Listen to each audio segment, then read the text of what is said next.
Ladies and gentlemen, boys and girls, and the millions watching all over the world, are you ready?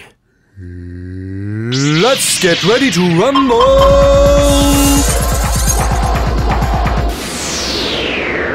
Hey, this is LP from Techno Buffalo. Today we have something a little different. 12 rounds of heavyweight smartphone action. Welcome to our Smartphone Smackdown. In the white corner, weighing in at 150 grams, Nokia's new N-series device, the N97. In the black corner, HTC's very own flagship device, weighing in at 178.5 grams, that is, the Touch Pro 2. Okay, let's stop kidding around.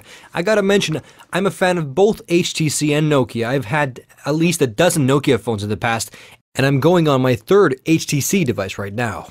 So I have absolutely no reason to play favorites. Round 1. Fight! Design is pretty much always a factor when buying cell phones, because you definitely want to have a flashy device to show off to your business buddies and friends. The N97 has a very distinct Nokia quality about it. It's pretty much in line with the previous N-series devices. The only gripe about the device is that it resembles the 5800 Express Music quite a lot. You can get the Express Music device for under $300, while this device costs more than double. The Touch Pro 2 is also a very good looking device. It's sleek and streamlined, but the times people have confused this for an iPhone, I've already lost count. But these are small complaints because both devices are very good looking, and when it comes down to looks and design, it's pretty much always a matter of taste anyways. Some people like coffee, and some people prefer cocoa. That's the way it goes. So this round is a tie. Decide for yourself. Round 2. Fight! When talking about devices that are in constant use, build quality is definitely important. I mean, it can get annoying to wake up after a night on the town and finding your cell phone in your pocket in pieces. It's happened to me a couple of times. I wonder if tequila had anything to do with it. Anyways, both devices are made out of titanium. Well, not really. But it would be kinda cool to have a phone that can handle an entry into the Earth's atmosphere. But these devices are made out of plastic. Despite this, they both feel solid in the hand. Both have a good slide-out mechanism, but the tilting screen on the Touch Pro 2 has a slight jiggle to it, while the mechanism on the N97 is very solid. So the slight edge goes to Nokia in this round. Round 3. Fight! This round may be a very important deciding factor for most, because this part relates to the unique selling proposals of both devices, the QWERTY keyboards. Looking at the keyboards, it's quite obvious how this round will turn out. The tilting screen on the N97 is taking a hell of a lot of space away from the keyboard itself, leaving space for only 3 rows of keys. Even though I like typing with the N97, the Touch Pro 2 keyboard is definitely in a league of its own. The keys are bigger, more elevated, and spaced out comfortably, and the rows are misaligned like on a regular keyboard. And the Touch Pro 2 also sports a dedicated row of keys for the numbers. And I would say the typing is about 30% faster on the Touch Pro 2. The N97 gets owned pretty badly in this round. Round 4. Fight! When comparing the screens spec-wise, both have their advantages. The N97 has broader color range, but the screen on the Touch Pro 2 has bigger resolution. Being the keen-eyed resolution whore that I am, the advantage in sharpness is somewhat noticeable on the Touch Pro 2. Small text and details look slightly sharper on the Touch Pro 2. The Touch Pro 2 seems also to have a slight edge in brightness and contrast. Looking at the devices side by side, the advantage in colors is not apparent as you might think, and I really can't see the massive difference in color count on the N97. Better contrast and higher pixel density gives the Touch Pro 2 the points in this round. Round 5. Fight! Both devices have resistive touchscreens, which react to physical pressure. While HTC has plenty of touchscreen devices under its belt, this is only the second touchscreen device for Nokia. While I think the firmware update improved touchscreen sensitivity on the N97, it still can't compete with the Touch Pro 2. Pressing buttons and icons just needs a bit more pressure, and I would say that the sensitivity on the N97 is somewhat similar to the last generation of HTC devices. The Touch Pro 2 is a clear winner in this round. Round 6. Fight! If you watch my N97 review, you might remember that I wasn't too impressed with the Symbian S60 5th edition interface. They could have customized the interface for the N-series device because, as it is now, it's not quite enough to justify the high price tag. The Touch Pro 2 runs on Windows Mobile 6.1, which can be a bit clunky at times. Luckily, HTC has added their custom user interface on top of the operating system.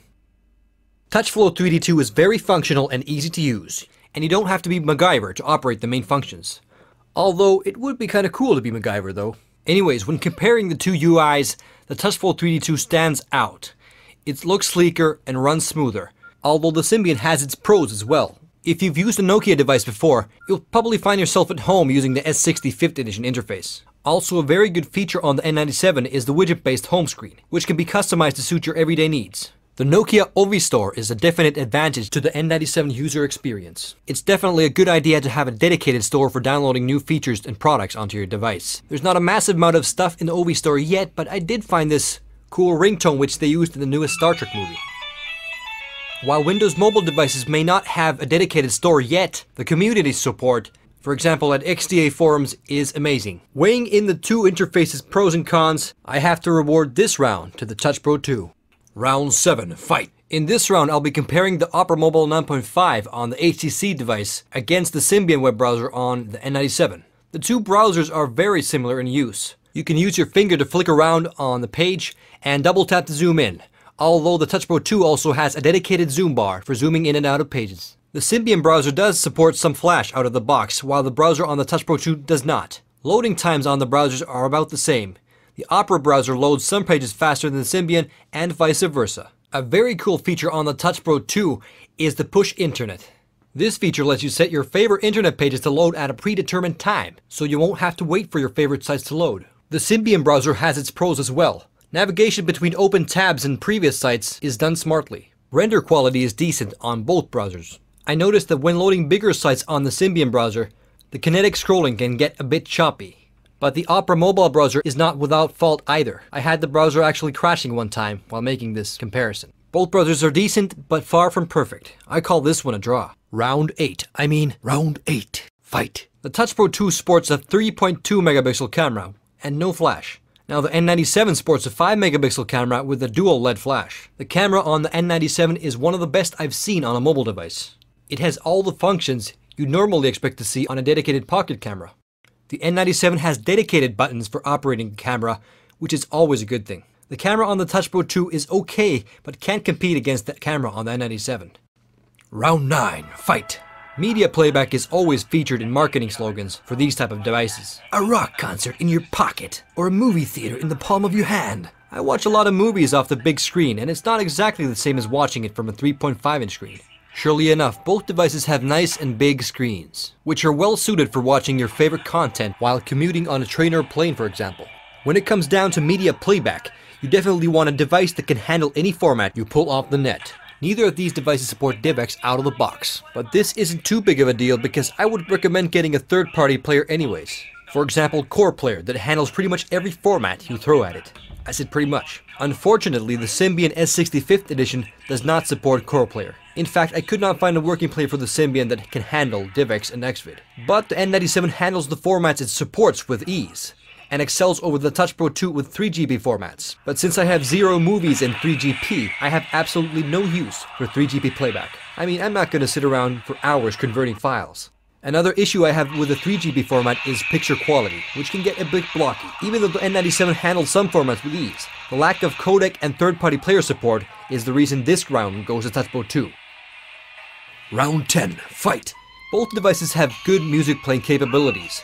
The speakers on the Touch Pro 2 are better than the N97 speakers, which also makes speakerphone calls better on the Touch Pro 2. But the N97 has a feature that the Touch Pro 2 is dearly missing, the 3.5mm headphone jack. Without the jack, you won't be hooking your device up to external speakers to show off your Boy George collection. And in my books, that's a big enough reason to give this round to the N97. Round 11. Fight! Ignore the battery life promises on the spec sheets. It ain't gonna happen. Both devices have 1500 mAh batteries, and battery life is about the same. If you're a heavy user, you will be depleting your battery in 2 days, so keep your charger handy. Round 12. Fight! When it comes down to it, price may become a deciding factor. But rest assured, no matter what, both devices will be making a hole in your wallet the size of a decent shotgun blast. The 32GB internal storage and superior camera justify the higher price tag on the N97, so I would call this one a draw. So that's about it. The Touch Pro 2 took down the N97 with a final score of 94 points. I'm probably going to get some flack from Nokia fans, but that's okay. I still consider both devices to be good business smartphones, and I expect Nokia to be upping the ante next time around. The Touch Pro 2 is now the defending champion, and I'm going to need your help to choose the next challenger. Post your suggestions on the comments. Thanks for watching. LP signing out. Finish him! Fatality.